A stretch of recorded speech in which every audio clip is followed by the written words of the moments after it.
10대 후반이에요. 어린 나이에 아주 빠르게 그 가정에서 인정받게 되는 거죠. 제가 늘 말씀드리지 않습니까? 이 가정 총무라고 하면요, 집안에는 자산, 집이라든가 부동산, 동산 이런 걸 다 관리하는 책임을 맡았다는 거예요. 그러니까 인정받았다는 거죠. 요즘 말하면 그 직장, 그 사업장에서 요셉은 인정을 받게 돼요.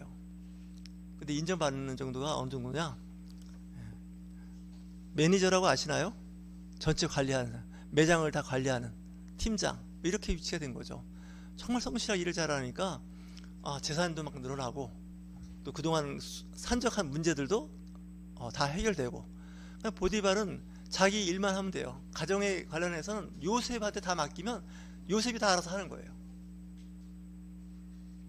프라이빗 뱅커라고 들어봤어요? PB라고 하죠. 가정에 아니면 개인의 모든 재무 관리를 해주는 사람이 있는데 그 사람 우리 PB라 그래요. 은행원 출신에서 재무나 회계를 잘 아는 사람들이 그 일을 하게 됩니다. 요셉이 그 일을 한 거죠. 일부 학자들은 요셉이 아마 통계학을 잘하지 않았을까, 경영을 잘하지 않았을까, 아니면 그 경제 뭐 이런 문제를 잘 다뤘던 그런 아주 탁월한 능력을 갖고 있는 청년이었다고 사람들은 보는 거죠. 결혼도 안 했습니다, 아직은. 그래서 열심히 일을 해가지고 그 보디발 장군 집에서 인정을 받게 됩니다. 세월이 좀 잘 지나가는 과정들이죠. 사실 요셉은 자기 집에서 팔려가고 13년째 되는 해에 이제 그 총리가 되지 않습니까? 그러니까 30살에 총리가 되는 거죠. 근데 그 전 단계가 팔려가는 단계가 있었고, 팔려가는 첫 번째 단계가 경호실, 호위대장이에요. 그러니까 정치, 권력의 중심에 이미 접근을 했던 거예요. 하나님께서 그를 나중에 국무총리로 세우기 위해서 공부를 시킵니다. 공부를 시키는 첫 번째가 어때요? 경호실장 집이에요. 정치권에 입문을 한 거예요, 사실은. 물론 가정 일을 보고는 있지만 경호실장이니까 어떻게 해요? 호위대장이니까 많은 사람들이 출입을 했을 거예요. 여기 윤주 집사님도 그 군대에 있을 때 1군 사령부에 있으면 사령관이 별 4이잖아요. 사성장군이잖아요. 그러면 어떻게 돼요? 그 위병소를 항상 별 2, 별 1, 별 3 늘 왔다 갔다 할 거 아니에요. 그죠? 업무적으로.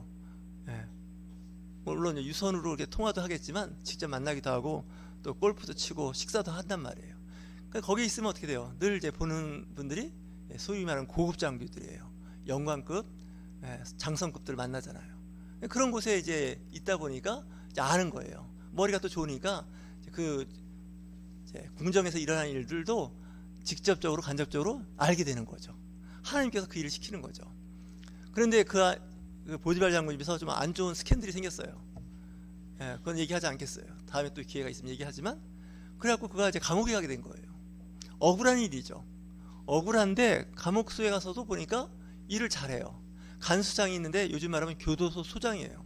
이 교도소장이 보니까 요새 너무너무 일을 잘하는 거예요. 이 교도소도 일반 사회와 달라서 죄수들이 있는데 그 죄수가 어떤 곳이냐, 왕의 미움을 받은 사람들이 오는 곳이 그 요셉에 있는 곳이에요.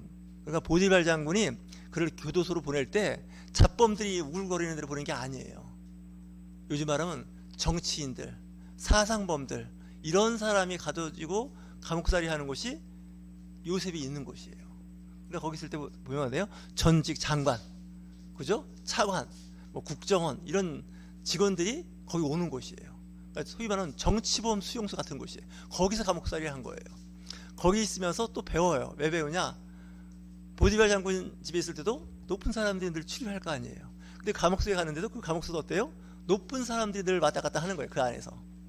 거기서 꿈을 해몽을 잘해줬잖아요. 떡관원이 왔었고요. 한 사람은 술관장을 관원이 왔는데 요즘 말하면 장관급이에요. 예언을 해주죠. 당신은 한 사람은 살 거예요. 술을 관장하는 사람은 3일 후에 다시 복직이 됐어요. 근데 떡을 관장하는 사람은 목이 잘려 죽었어요. 예언을 해주잖아요.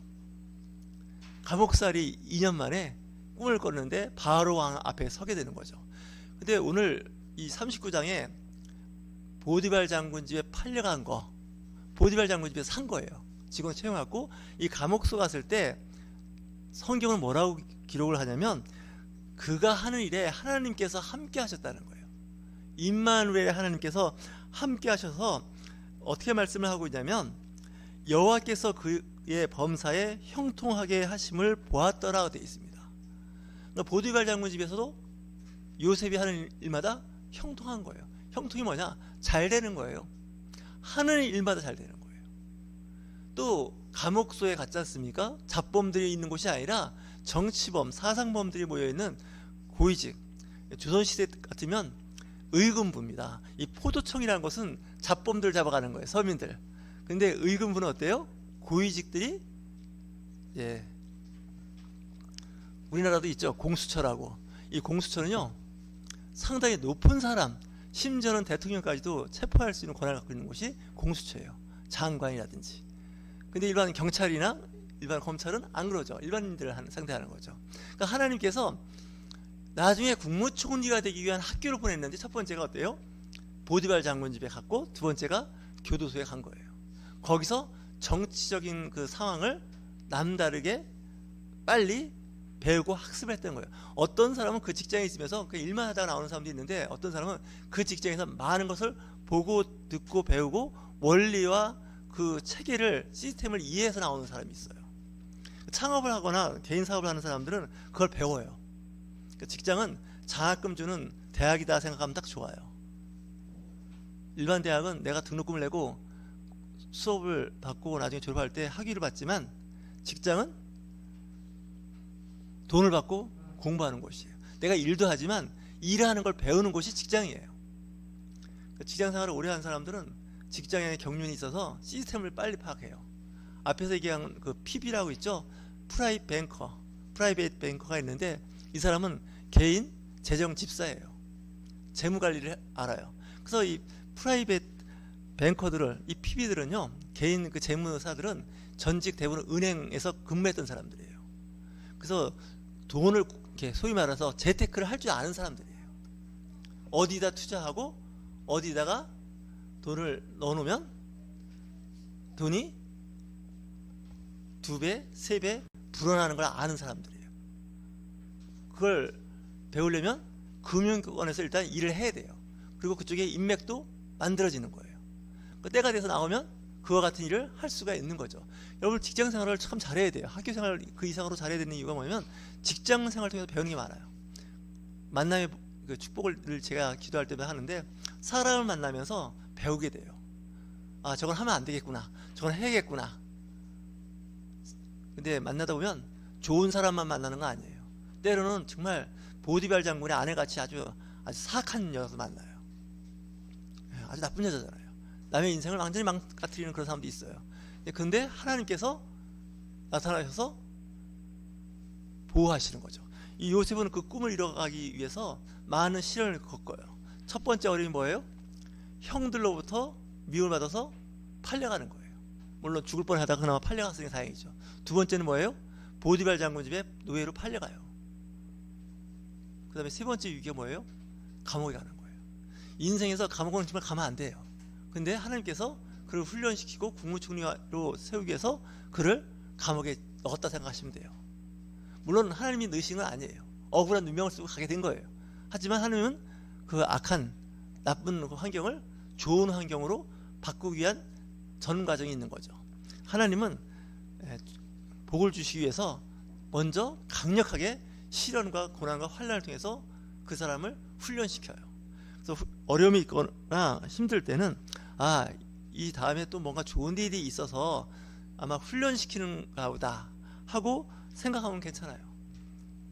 우리가 데살로니가전서 5장 16절에 18절 말씀에 항상 기뻐하라, 쉬지 말고 기도하라, 범사에 감사하라, 이렇게 말씀하는 것은 우리가 노예로 팔려갔던, 감옥에 가 있던 그곳에서 기뻐하고 쉬지 말고 기도하고 범사에 감사하는 생활을 하라는 거죠. 왜냐하면 데살로니가 교회가 굉장히 힘들고 어려울 때였어요. 그럼에도 불구하고 기뻐하라는 거예요. 남들 다 슬프고 낙심될 때 기뻐하고 또 기도하라는 거죠. 그나마 또 힘들고 어려운 상태에서 감사하라는 거죠. 이것이 그리스도 예수 안에서 너희를 향하신 하나님의 뜻이라는 거예요. 요셉은 그렇게 살았던 것 같아요. 있는 곳에서 낙심하지 않아요. 우리는 보통 이 정도 되면요, 팔자 타령을 하죠. 아이고 내 팔자, 어쩌다가 내가 이렇게 노예로 팔려오고 또 억울하게 감옥까지 가냐, 이 원수들을 어떻게 갚을까 이런 생각하는데 요셉은 그런 얘기가 없어요. 그곳에서 성실하게 바르게 살아서 그곳에 있는 관리인들한테 인정을 받는 거죠. 자기는 원래 히브리 사람이에요. 애굽 땅에 팔려와 있고 원치 않게 왔어요. 근데 그곳에서 어떻게 해요? 열심히 일한 거죠. 성실하게 일한 거예요. 능력을 인정받아서 가는 곳마다 그 사람은 책임자가 되지 않습니까? 우리 그리스도인들이 이와 같았으면 좋겠어요. 때로는 회사에서 불이익을 당하고 또 회사를 그만두게 되고 어떤 경우는 더 심한 나락에 떨어질 때가 있어요. 그때 내가 잘못한 게 있다면 회개하고 빨리 주님 앞에 들어와서고 이전의 생활의 삶을 버려야 돼요. 그래서 새로운 삶을 살기 위해서 그전보다 더 열심히 노력하고 근면하고 성실하게 일을 해야 돼요. 성경에서 나오는 인물들은 성공한 인물 그리고 하나님께 인정받은 인물들의 특징은 성실함과 함께 정직하고 그리고 오늘 예배하기 전에 불렀던 찬송가처럼 내가 먼저 손해볼까 내가 먼저 불이익을 당할까 이렇게 생각하지 말고 그걸 감수하면서도 그 시대에 정의를 세워나가는 게 무척 중요해요. 사람들은 이런 얘기 많이 하죠. 달면 삼키고 쓰면 뱉는다 이런 말이 있는데 그 원래 뜻은 배경이 상당히 나빠요. 자기한테 유익하면 하고 불리할 것 같으면 안 한다는 거예요. 회사나 직장에서도 마찬가지죠. 일을 시킬 때 힘들고 어려운 일 시키면 싫어해요. 왜냐면 그 일을 하다가 잘못하면 문제가 발생하잖아요. 책임 안 지고 싶잖아요. 왜 그런 일을 저한테 시켜요? 다른 사람 시켜야죠. 이렇게 할 때가 있어요. 근데 위에서 그런 일을 하라고 할 때는 그 사람을 신뢰하고 믿기 때문에 그런 일을 시키는 거예요. 다른 사람한테 시켜봐야 못할 것 같고 안 한다고 그럴까봐 자기한테 그걸 맡긴 거기 때문에 그때 성실하고 바르게 일을 하면 그 회사에서 인정받는 거예요. 여러분들 인정받는 게 어려운 게 아니에요. 남들이 하기 싫어하는 거, 남들이 원하지 않는 거 그런 걸 한번 해보세요. 그러면 나중에 아주 훌륭한 사람이 돼요. 서로 하려고 하는 일을 서로 하면 나중에 갈등 생기고 그 안에서 서로 간에 뭐 여러 가지 문제들이 많이 발생하는데 그럴 때일수록 내가 봐도 좀 남들이 하고 싶지 않고 싫어하는 일을 꾸준히 성실하게 하면 그 조직이 그 사회가 그 사람을 인정하게 돼요. 아마도 요셉은 그랬던 것 같아요. 그래서 그 사람이 결국 모든 일을 총괄하는 매니저가 됐던 거 아니겠습니까? 우리 그리스도인들이 요즘에도 살아갈 때 있는 곳에서 빚을 발하는 방법이 뭐냐? 손해볼 것 같아고 또 때로는 그것 때문에 불이익을 당한다 그래도 그걸 한번 해보세요. 다 사람들이 보고 있어요. 그걸 잘하고 있는지 못하고 있는지. 그걸 잘하면 그 조직에서 승진도 하고 인정받는 겁니다. 우리 그리스도인들이 이 시대에 정말 인정받고 사랑받고 존경받고 귀하게 쓰임받는 저와 여러분이 되시길 주의 이름으로 축원합니다.